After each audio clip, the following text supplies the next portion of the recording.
Tara na, i-follow nyo na kami sa FB, YouTube, at TikTok. See you there!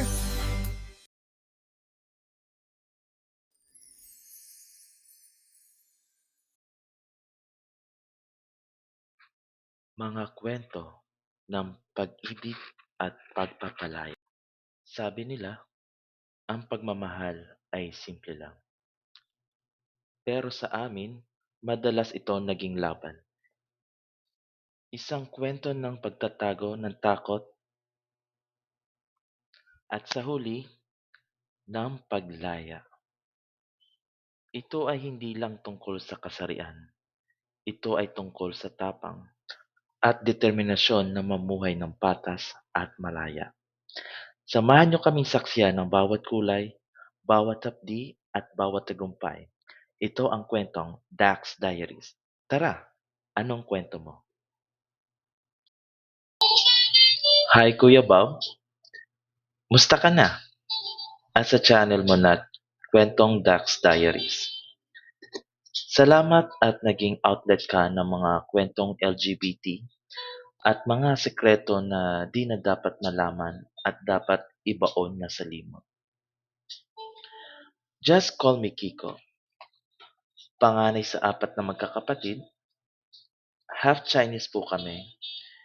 Ang sumunod sa akin ay isang babae at 2 lalaki. Chinita at chinito ang features namin at mestizo. Kaya di nakakapagtakang habulin kami ng mga lalaki at babae. May munti po kaming bakery dito sa lugar namin. May 4 po kaming tauhan sa bakery at stay-in po sila sa amin. Dahil ako ang panganay at maagang namulat sa paghanap buhay, ako ang katuwang ni Papa sa pag-manage ng aming bakery. Malakas po ang bakery namin at pag walang pasok ay maaga din po akong gumigising para magmasa ng harina para sa gagawing tinapay. Ganito po kami idisiplina ni Papa Kuya Bob. Di porket kami ang may-ari ay pwede na kami mag-astang mayaman.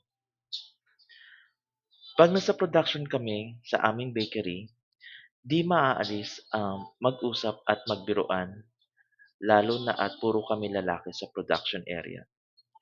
Ako naman, since binatilyo pa that time, nakikinig at nakikisabay lang sa tawanan. May isang tauhan si Papa, brutal kong mag-joke. May tsura at mas matanda sa akin. Minsan sinabi niya na, Kiko, sa edad mo na 17, wala ka pa bang girlfriend? Aba, sayang naman ang gandang lalaki mo niyan. Biro niya. Sumagot si Papa, di mo na pwede, pag-aaral muna ang atupagin. Minsan, isang araw, biniro naman ako ng isang tauhan ni Papa. Simpleng biro lang naman yon. Hoy Kiko, ba't mo ako sinumbong sa Papa mo na araw-araw kaming nainom? Di ba nakikisali ka pa nga sa amin tapos ang lakas mo pang mamulutan? Huwag ganun. Pag napuno ako sa'yo, gagawin kitang babae, loko ka. Bigla akong napatingin sa kanya at sumagot. Sus, nauubos ang pera niyo sa alak. Saka yung biro mo ilagay mo sa tama. Gagawin daw akong babae, sira ulo mo. Tawa kong sagot sa kanya. Jutay ka naman, biglang sabi ko. At sumagot naman siya. Sus, kung di ko lang alam at basa ko na ang kilos mo, wag ako. Alam ko ang kulay ng dugo mo, sabay tawa. Kuya Bob, aaminin ko, may atraksyon akong nararamdaman sa mga kapwa ko lalaki. Bata pa lang ako ay nararamdaman ko na ito. Pero di ko naman ini-entertain, baka kasama lang ito sa paglaki. Isang araw, habang nagbibilang ako ng barya at sineseparate ang bawat barya depende sa halaga, dahil sa may kasikipan sa area na yon ay dumampi sa akin ang kargada ni Kuya Jobs. Napalingon ako sa kanya. Pero siya, as in normal lang. May kiliti akong naramdaman at tinignan ko siya sabay kindat sa akin. Dahil mag-isa lang ako sa tindahan, Dumating ang kapatid ko na si Troy at binuksan ng ref at kumuha ng coke sabay tanong sa akin na, "Kuya, anong ulam?" Ang sagot ko, "Ewan." At dumaan sa likod ko at sabay daan sa likod ko at naramdaman ko din ang alaga niya na dumampi sa likod ko. Bigla ko siyang sinita na, "Abay, dahan-dahan naman." Araw ng Miyerkules noon, gabi, nagiinuman sa likod ng tindahan sila Papa at ang mga tauhan niya. Kakauwi ko lang galing school, napadaan ako sa bakery. Tinawag ako ni Papa at pinapatagay ako ng kanilang inumin. Sabi ko, "Mamaya na at gutom pa ako." Pero sa kakakulit ni Papa ay napatagay na nga ako hanggang sa nakarami na ng tagay. At nung matapos na ang inuman, pumasok na ako sa bahay at naligo. Ang di ko napansin ay di pala ako sa CR namin naligo kundi sa banyo ng aming mga tauhan. At paglabas ko ng banyo, papasok naman ang isang tauhan ni Papa. Siya si Kuya Ken. Sinita niya ako. "Uy, ba't dyan ka naligo? Banyo namin yan. Saka ang laki-laki ng bahay niyo, di ka pa dun naligo." At dahil may tama na ako ng alak, nasagot ko siya ng pataray. Pakialam mo ba, gusto ko dito maligo." Biglang sambit niya, "Asawahan kaya kita dyan eh." At bigla akong napatingin sa kanya at walang sabi-sabi na dinakma ko ang kanyang sandata. Matigas na ito at galit na galit. Sa ganong sitwasyon ay naramdaman ko ang init ng bawat isa sa amin. Parehas kaming nasa impluensya ng alak at gustong magpalabas ng init ng katawan. Sumilip muna siya sa labas at walang sabi-sabi na pinaghahalikan at ginawa akong babae. Tila nasa isang eksena kami na ng pelikula ay may matinding laplapan. O di ba ang sarap? Lokong sambit niya. Sabay baba ng shorts niya at brief. At tumambad sa akin ang kanyang kahabaan. At mabuhok yun. Pero tigas na tigas ng mga oras na yun. "Salsalin mo ako. Bilis. Baka may biglang dumating." At sinalsal ko nga siya at sarap na sarap siya sa ginagawa ko. Tila naging alipin ako ng kamanduhan ng oras na yun, Kuya Bob. Hanggang sa naputukan niya ako sa mukha at doon na nga nagsimula ang aming takaw na sandali ni Kuya Ken. Hindi ko namamalayan, nakakahalata sa amin ang kapatid ko na si Troy. Isang araw, late na akong umuwi ng bahay. Pagpasok ko ng kwarto, wala pa ang kapatid ko na si Troy. Pumasok ako sa kwarto nila Papa at Mama at sinabi na wala pa ang magaling nilang anak, mag-aalas 11 na ng gabi. At tumiga na ako, ay may biglang nagbukas ng pinto. Si Troy pala. "Oh, kuya, bakit ka pagising?" Sambit niya. "Kararating ko lang kanina. Nauna lang ako sa'yo ng ilang minuto. Dahil magkasama kami sa kwarto ni Troy, at si Bunso at ang kapatid ko naman ng babae ang magkasama sa ibang kwarto." Nakahiga na ako at biglang nagsalita si Troy. "Kuya?" Sa mahina niya na boses. "O ano?" Sagot ko. "Sabi ni Bunso, lagi kayong magkasama ni Ken, yung tauhan ni Papa. Lagi kayong nakikita sa likod ng bodega ng arena. May relasyon kayo, no?" Ako naman, mangmaangan at sinagot ko siya na, "Sus, gumagawa ka na naman ng kwento." Bigla siya nagtaas ng boses, Kuya Bob. "Kuya Kiko, sabihin mo nga sa akin na silahis ka." "Silahis ka ba?" Sinagot ko siya na, "Di ko alam." At bigla siya nagsuka sa loob ng kwarto. Sobrang dami ng sinuka niya at tinawag ko sila Mama at Papa. At pinagalitan pa siya ni Mama. At nilinisan na ang kwarto at pinahiga na siya. Akala ko okay na siya. Nagsuka na naman siya at biglang takbo sa banyo. Pagbalik sa kwarto at dahil nasukaan niya ang kanyang kama, sa kama ko siya tumabi. Ang ginawa ko, Kumuha ako ng tuwalya at pinunasan ang mukha niya. Doon ko napagmasdan ang mukha ni Troy. Pogi talaga siya. Alagang gym ang katawan at chinitong tisoy. Kaya pala sa edad nitong 16 nakakailang girlfriend na ito. Bigla siyang tumayo at hinubad ang kanyang pajama. Sa sobrang kalasingan, biglang tawag sa akin na, "Kuya, gusto ko ng tubig." At kumuha ko ng tubig sa may pitsil at ininom niya ang tubig na binigay ko. "Kuya, okay na ako. Di na masakit ang ulo ko," sambit niya. "Matulog ka na. Bukas masesermonan ka na naman nila mama at papa." Dahil single bed ang kama ko at doon ako nakahiga, bigla niyang kinuha ang kamay ko at pinasok sa loob ng brief niya. At hinila niya ang kamay ko. Sabi niya,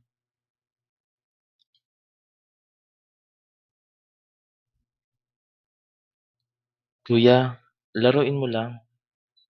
Sabi ko, "Hoy Troy, lasing ka. At di pwede ang pinagagawa mo sa akin, magkapatid tayo. Troy, matulog ka na. Lasing ka lang." At walang sabi-sabi na pumatong sa akin at pinaghahalikan ako sa leeg at sinuso ang dede ko. "Kuya, sinong marunong sa amin ni Ken na tauhan ni Papa?" At yung dalawang kamay niya pinailalim sa ulo ko at pinag-lips to lips niya ako. Natangay ako sa ginawa niya. "Kuya, please naman, 'pag di ka pumayag, isusumbong kita kay Papa na may relasyon kayo ni Ken." Blackmail at non-consent ang nangyari sa amin ni Troy. Nadala na ako sa gusto ni Troy na may halong takot. At tuluyan na niyang hinubad ang kanyang underwear at tumambad sa akin ang kanyang kargada na mahaba na payat. Muli akong nakiusap kay Troy na di namin pwedeng gawin ito dahil magkapatid tayo. "Kuya, walang bawal sa ganito. Normal lang to." At inalis na niya ang saplot ko. Ginawa ko na ang gusto niya. Yung ungol niya sobrang nakakalibog. Matinding laplapan ang ginawa namin at mukhang sanay na din siya. Di na ako magtataka kung sa maagang edad may experience na siya sa tawag ng laman.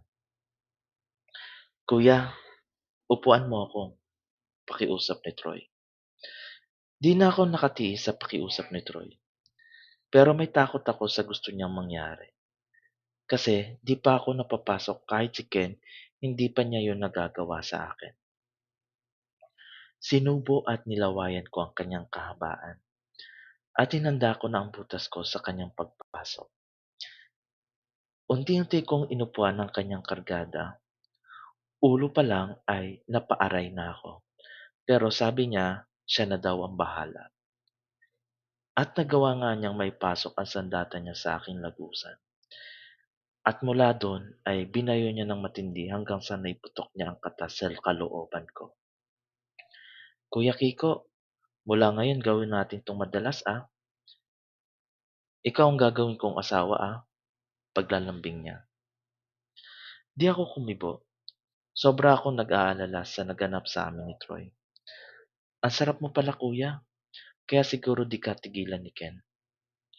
Simula nung mangyari yon mas lalong naging close sa akin si Troy.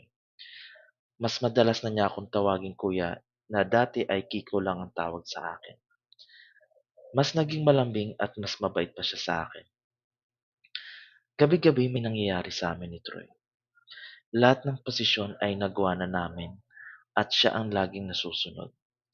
Kahit minsan umaayaw ako, di ko magawa dahil andun ang pambablackmail na kaya wala akong choice. Hanggang sa mag-college ng aming kapatid na babae. Sa Baguio niya naisipang mag-aral at hinatid sila ni Mama at Papa kasama si Troy ang nag-drive ng sasakyan. At kaming dalawa naman ni Bunso ang naiwan sa bahay. 3 araw kami magkasama ni Bunso that time. Si Bunso nasa grade 10 or 4th year high school na siya ng mga panahong yun. Dahil ako ang nagmamanage ng aming bakery at sari-sari store, nag-PM sa akin si Troy at si Bunso naman sa oras na yun ay nandun sa bahay. Kuya, nag-PM sa'yo ang asawa mo. Ngiting tukso ni Bunso. Sino namang asawa ko? Pabalik na tanong ko sa kanya. We, edi si Kuya Troy. Ilang beses ko na kayong nahuhuli ni Kuya Troy, sabi ni Bunso.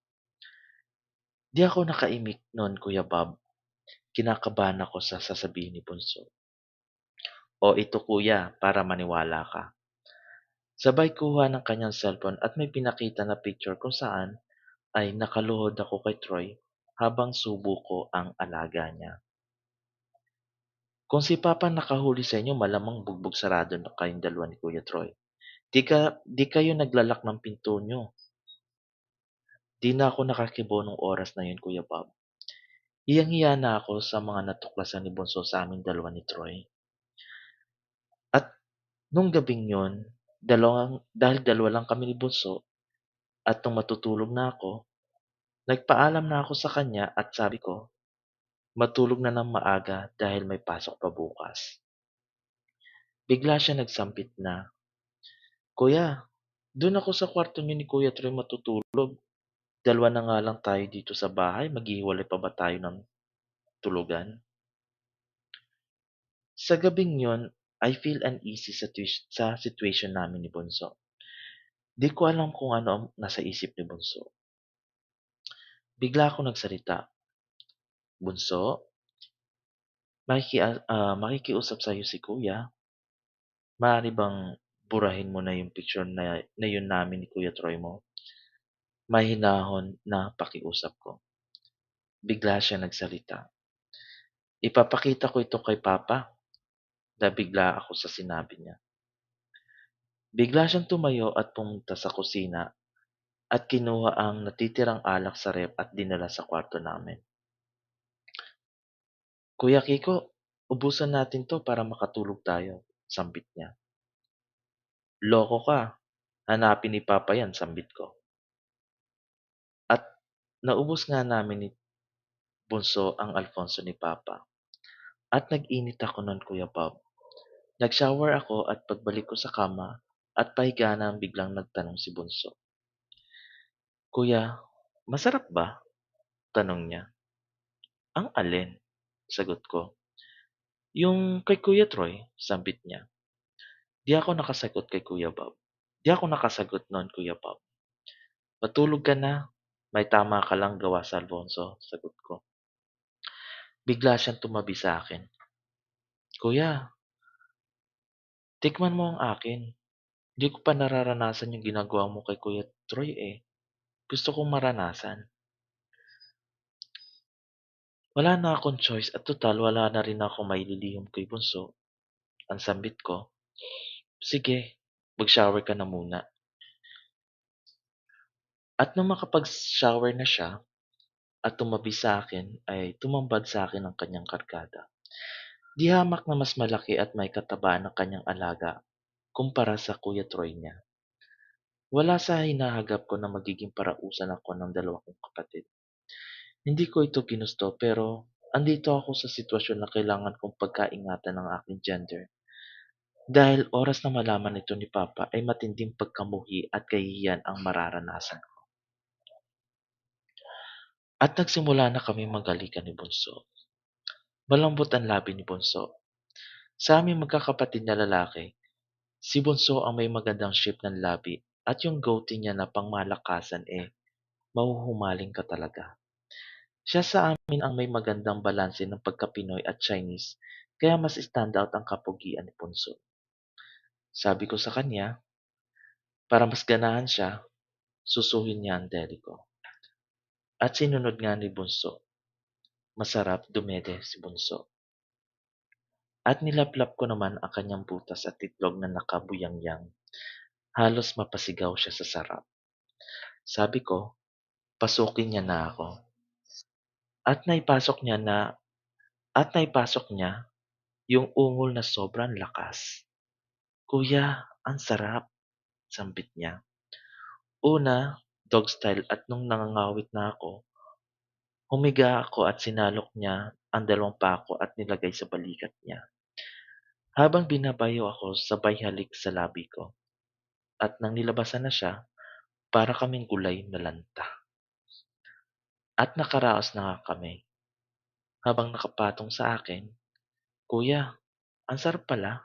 Kaya pala nababalo si Kuya Troy sa'yo." Nasabi ko na lang, "Masarap ba bunso?" Kuya Bob, sa pagkakataon na yon, wala pang 2 minuto at nakapatong pa siya sa akin, bigla na naman tumigas ang alaga niya.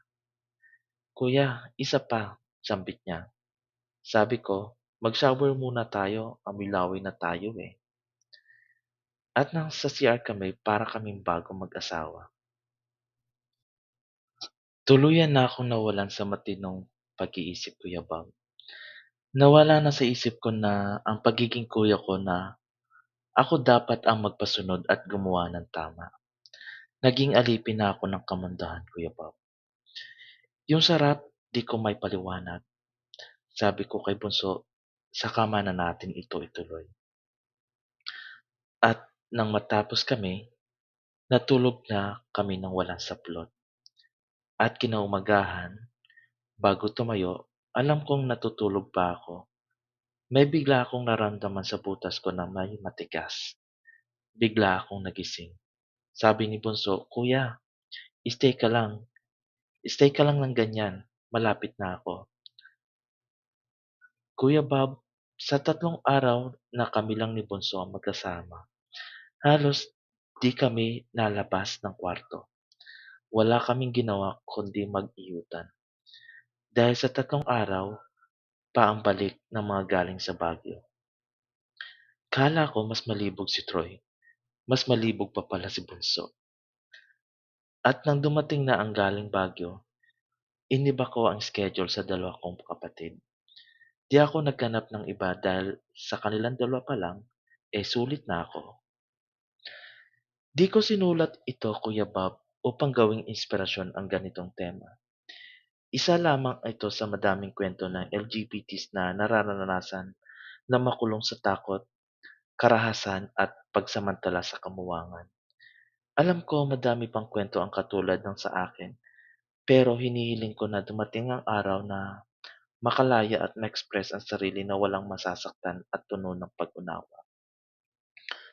Nagmamahal, Kiko. Alright, Kiko. Maraming salamat sa pagpapadala ng iyong istorya. Na-appreciate ko yung sincerity mo dito sa kwento mo. Pero may gusto lang naman akong ah, payo na bitawan sa'yo. Sana sa oras na ito ay maliwanagan ka sa bagay na makakapagpalaya sa'yo. At sana dumating rin ang oras na ma-realize mo at ng mga kapatid mo na ang isang sexual abuse na ginagawa nila sa'yo ay di tama at ang pagba-blackmail upang mag-gain sila ng something in return. Kaya dumadami ang mga ganitong case ng sexual abuse sa ating mga LGBT, even sa mga straight. Walang pinipiling lugar, ang edad at sitwasyon ng mga ganito lalo na sa loob ng pamilya. Hangad ko ang peace of mind mo at courage na may stop sa iyo ang ganitong abuse at sana huwag mo na rin itolerate ang ganitong gawain. Mahirap i-break ang ganitong cycle at may tendency na mangyari pa ito sa ibang generation ng family mo. Hanggang sa muli at more powers to you, Kiko.